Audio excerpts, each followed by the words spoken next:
Amis Kamite, bonjour. Voici un document d'instruction et d'éducation à votre disposition pour réveiller nos frères et nos sœurs encore endormis dans la matrice du colonisateur. Aujourd'hui, nous allons parler de la religion, surtout de la religion chrétienne et musulmane. Oui, la religion. Cette foi en des principes et des normes venus de l'étranger. Comment est-ce qu'elle fonctionne, cette religion? La religion commence par nous convaincre. Elle commence par nous convaincre qu'elle ne fonctionne que par la foi. Et elle définit la foi comme cette ferme assurance aux choses qui vont venir, mais qu'on n'a pas eu le temps de vérifier et qu'on ne peut pas vérifier, qu'on ne peut pas non plus démontrer.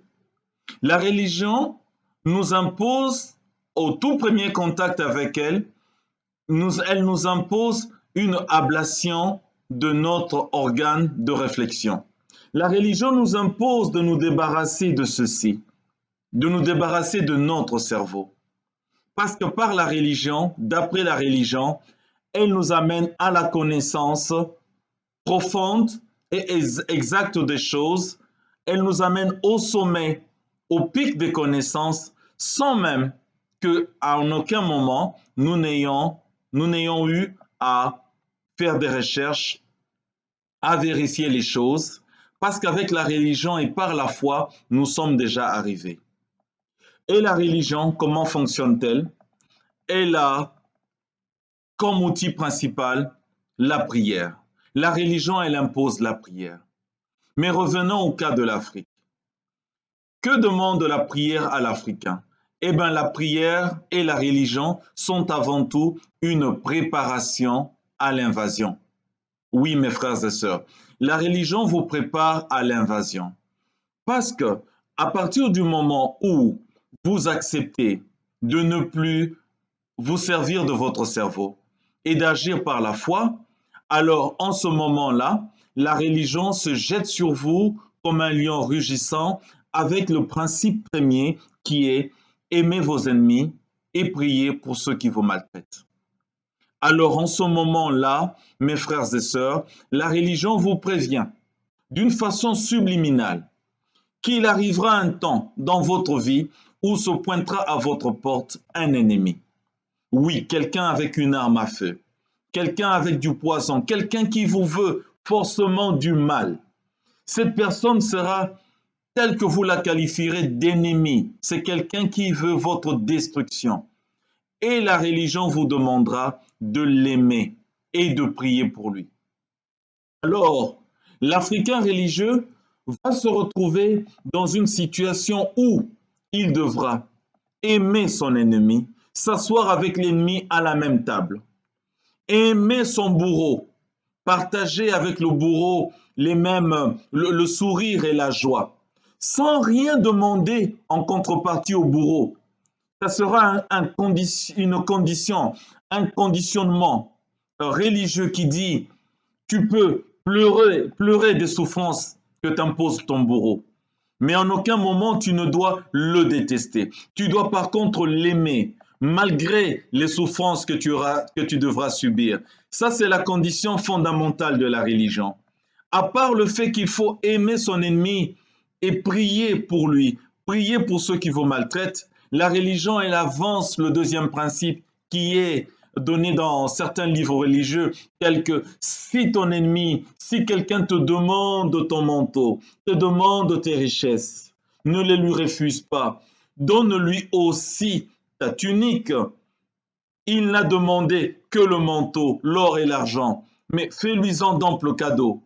Vous comprenez, mes chers et sœurs, mes chers frères et sœurs, qu'il est impossible d'être religieux et de détester son ennemi.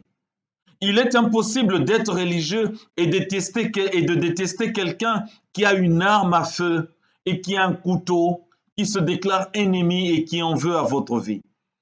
Car la religion nous demande de aimer cette personne-là, d'aimer la personne qui se déclare comme nous étant hostile et de lui offrir des cadeaux et de lui offrir le meilleur de nous-mêmes, le meilleur de ce que nous avons.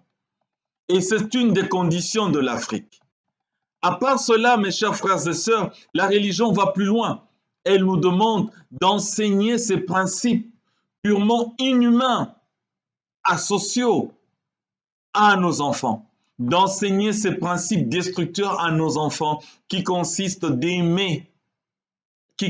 à aimer leurs ennemis, à aimer ceux-là qui les maltraitent.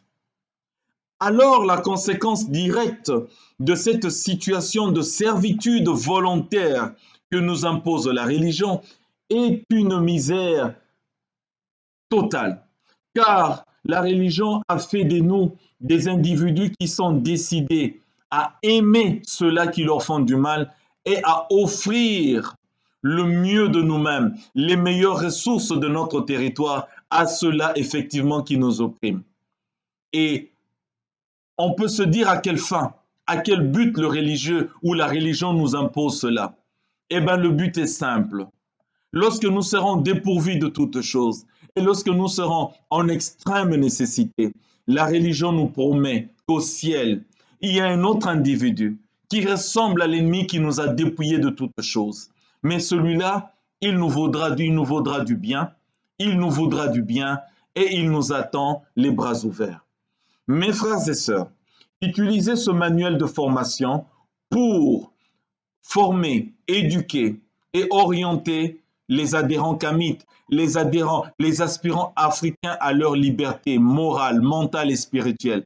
Faites-leur comprendre déjà le pourquoi, le non fondé, le pourquoi de la religion par rapport au aimer vos ennemis et prier pour ceux qui vous maltraitent, et aussi la recommandation religieuse qui dit si quelqu'un te demande ton manteau, donne-lui aussi ta tunique.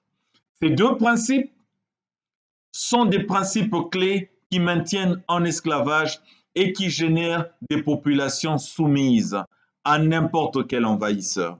Alors vous comprenez maintenant pourquoi en Afrique, à chaque fois que nous avons parlé d'invasion étrangère, de colonisation, d'esclavage, la religion a toujours joué un rôle majeur, a toujours joué un rôle clé, car c'est la religion qui décommande les esprits des peuples envahis. C'est la religion qui décommande même la légitime défense par rapport aux peuples qui étaient censés se défendre, qui étaient censés défendre leurs terres. Mais à cause du principe de aimer vos ennemis et prier pour ceux qui vous maltraitent, ce principe ignoble qui dit priez pour ceux qui vous veulent du mal et aimez-les, donnez-leur votre tunique et votre manteau et attendez le retour du Sauveur prétendu.